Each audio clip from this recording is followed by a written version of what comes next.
when my job ended and I had to then figure out what I was going to be doing next, everybody would say, okay, like what's your plan? And I said, I don't have a plan. I'm gonna sit with it for a while and see what happens. And they'd get all worried for me and say, well, what about money? And what about, are you moving home from Argentina? And when am I gonna see you? And it's like, dude, I don't know. I'm gonna have to figure all of those questions out, but I know that I'm not gonna figure it out right now. And so I was super intentional when I first left that I didn't want to work.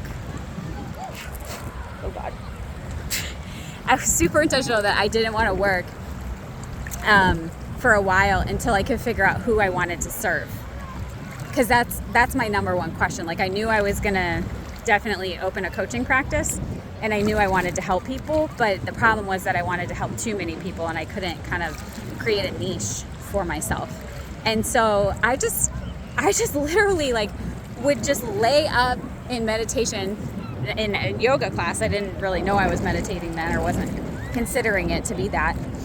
In a yoga class, I would get there 15 minutes early, and I would lay and look up at the sky and say, what do you want of me? Where do you want me to serve you? I mean, I was talking to God because I believe in God.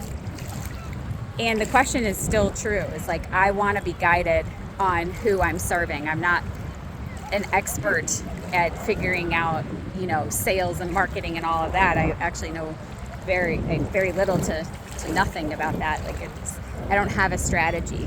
These videos are literally just what my life is. And so, yeah, when I was looking up and saying, what do you want of me? Where do you want me to serve you?